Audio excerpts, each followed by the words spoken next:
What we did was look at creating a collective strategy. In that strategy, we looked at our advantages in our different structures and also developed a plan to systematically contact every member in Kentucky that was an IUE CWA member. Appliance Park, which I'm from, it's a GE plant. The IUE is the industrial division of the CWA. That plant has 2,000 members in the 2011 cycle. We're going to have 2,400 this year, and by the end of next year, 3,000 members. In Madisonville, Kentucky, 550, and some of the other plants around 600. So Appliance Park, of course, would be a big hit. There's 6 different departments, and each one has a chief steward. There's 96 shop stewards. So what can we do with this? What we did was we created a collective group of activists. At Appliance Park, we got the shop stewards on board. That gave us 102 people with the chief stewards and the shop stewards, 10 people at the Madisonville plant, a few others at the other remote locations, which was 1 person each. All in all, and don't forget our retirees. Even though there's thousands of them, there's generally a group that comes to the meetings every month. And they are a powerful asset for us to speak to other retirees. So that's 70. So I ended up with about 182 activists. And with those 182 activists, we were able to have person-to-person contact. We ended up with the plan that Yvette started with, and that is the leaflet distributions. We got out approximately 12,000 leaflets to our members, and that's hand-to-hand, face-to-face.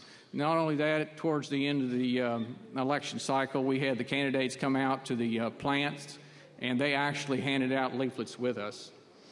We mailed out the 2 presidents' letters, one from Jerry Carney, the president of our local, and then the Madisonville plant, which was the bigger plants, with the endorsements and a signature from the president.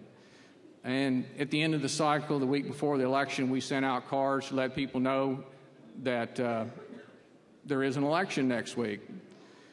The international mailings that we coordinated with here at the International with Yvette, I think were particularly impressive because they actually had pictures of our members standing with the candidates. They were very effective.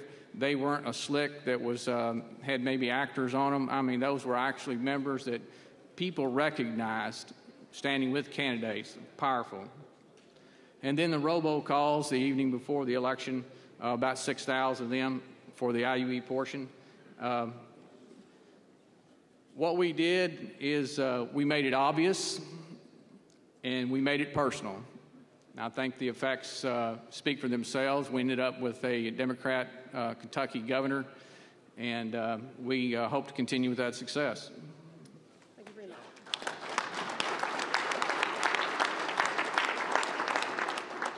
LaRue Wilson. You're fine. Good afternoon, my brothers and sisters. My name is Baru Wilson. I'm with Local 3310 out of Louisville, Kentucky. I'm with CWA, as you all know. What we tried to do, I'll just give you the numbers and just tell you what they actually mean. We have 13 locals, and those 13 locals, I picked out 13 local coordinators. Each local had a coordinator. We did 60 work site leaflets. We delivered 10,899 leaflets. We had 13 local presidents' letters. Each one of our presidents for CWA side of CWA, the technical side, BST or ATT, each one of them sent out a letter. Additionally, with that, they did a letter of endorsement for each one of the candidates, and they mailed out several letters that totaled 3,633 letters. The International, I asked them to augment what we were trying to do, and they sent out 7,266 letters. When you put those numbers together, the International and then the locals, for our side, we put together 10,899 pieces of mail went out. Woohoo! It was, we got a total of, on my side, we got a total of 30 volunteers that volunteered. We operated 6 phone banks. We made a total of over 700 calls, our members did. We did a GOTV, get out the vote. Robocalls was 7,266, and we participated in the AFL-CIO. I know, brothers and sisters, that it seems like it's just rattling off numbers, but we helped people. We had 3 statewide candidates who had never run for elected office, and they were Democrats, and our state leans heavily Republican. We only have 2 Democratic members in our congressional delegation that are Democrats. Out of 8 members, everybody else is Republican. We picked up all of those seats that we campaigned for, and it's a testament not necessarily to any of what I do. It's a testament to the local presidents. It's a testament to the leadership at CWA, President Cohen. It's a testament to Yvette Herrera. It's a testament to my district vice president, Judy Dennis, my AVP, Don LaRotonda, to each and every one of our LPI members. It's a testament to you all when we're able to take and reclaim our country. And I would encourage each and every one of you presidents to make sure that you support your LPI people in your locals, because that's the only way we're going to take our country back. Good morning, brothers and sisters. And as Sister Herrera said, we have a very unusual environment in New Jersey. So I'm first going to give you a sense of what we do when we're fighting together with the Democratic Party. So that in 2009, when we were fighting to get John Corzine reelected, 34 of our 45 locals had coordinators. We distributed 22,000 leaflets to 45 work sites. We mailed out 210,000 pieces of mail. We had 3,300 4-hour voluntary shifts for door knocking and phone banks. 7 locals conducted phone banks in their offices where other locals sent workers, and we called 125,000 people. We reached 65,000 people on robocalls. This year, however, was much more difficult because, as Yvette said, our Democratic friends, a small group of our Democratic friends voted Quiet, please. It's noisy in here. Thank you. A small group of our Democratic friends voted with Chris Christie, and so we were not supporting them. And in fact, what we did instead was we organized our public sector allies and many of our private sector allies inside the AFL-CIO, and we denied every single Democrat, every single legislator who voted against collective bargaining. We denied them a labor endorsement.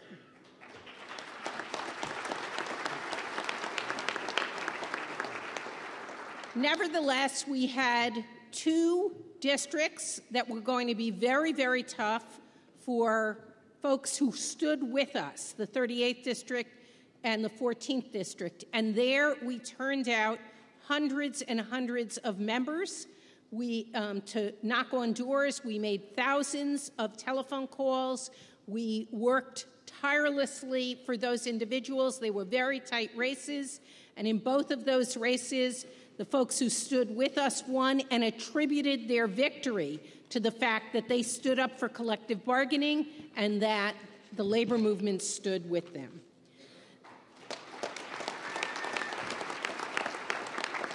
This year, we will be doing a lot more. We've actually purchased 50 netbooks and 50 cell phones, so we have the ability to have roving telephone banks anywhere.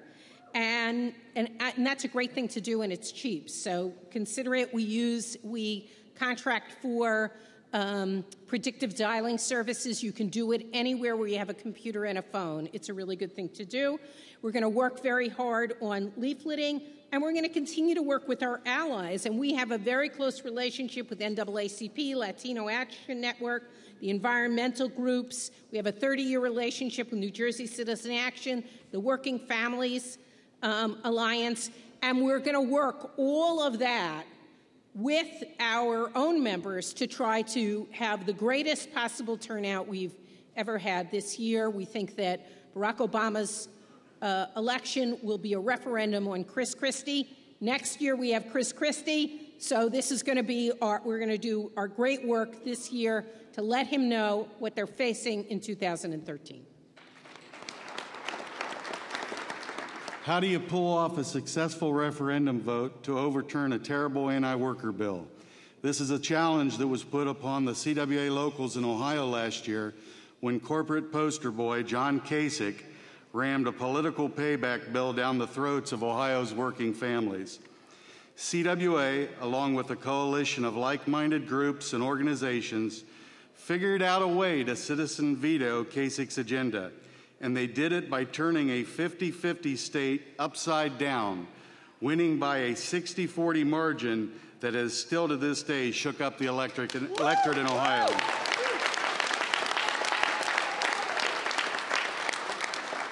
Two coalition groups that CWA played major roles in fueled this success, and it will forever change the grassroots politics in Ohio. We Are Ohio, a coalition that CWA District 4 Vice President Seth Rosen sits on the executive committee, and Stand Up Ohio, another coalition that VP Rosen and the Ohio LPATs helped create that concentrates on good jobs and great communities, gave the opposition a 1-2 punch needed to overturn such bad legislation. The message was quite simple and effective. Overturn this bill if you care about working families, good jobs, and strong communities. With a style that can only be described as consistent accountability, Ohio State LPAC co-coordinators Diane Bailey and Ron Gay were able to turn 11 individual local union legislative leaders into a strong team that achieved great results. They did it by setting clear objectives, recruiting member volunteers, focusing on systematic contact of members, such as workplace leafleting, letters from the locals to the members, and calls to our members. The LPATs mentioned that they were particularly energized when CWA President Larry Cohen came to Columbus, Ohio, and walked door to door with the CWA activists. The LPATs, exactly. The LPATs believed that the willingness of the CWA leaders to lead by example was a big reason the activists stayed fired up and kept striving right up to the last minute. As polls were getting close to closing on election night, CWA activists, along with Vice President Rosen, were still going door to door in Columbus, Ohio, getting out the vote. The bottom line is the teamwork and the conviction to the CWA program that started with 11 LPATs blossomed into well over 1,200 CWA volunteer and activists in Ohio. Here are just a few of the achievements that the CWA LPATs and activists achieved during the referendum process. The CWA activists and LPATs were responsible for gathering themselves over 50,000 of the 1.3 million total signatures gathered to put the referendum on the ballot.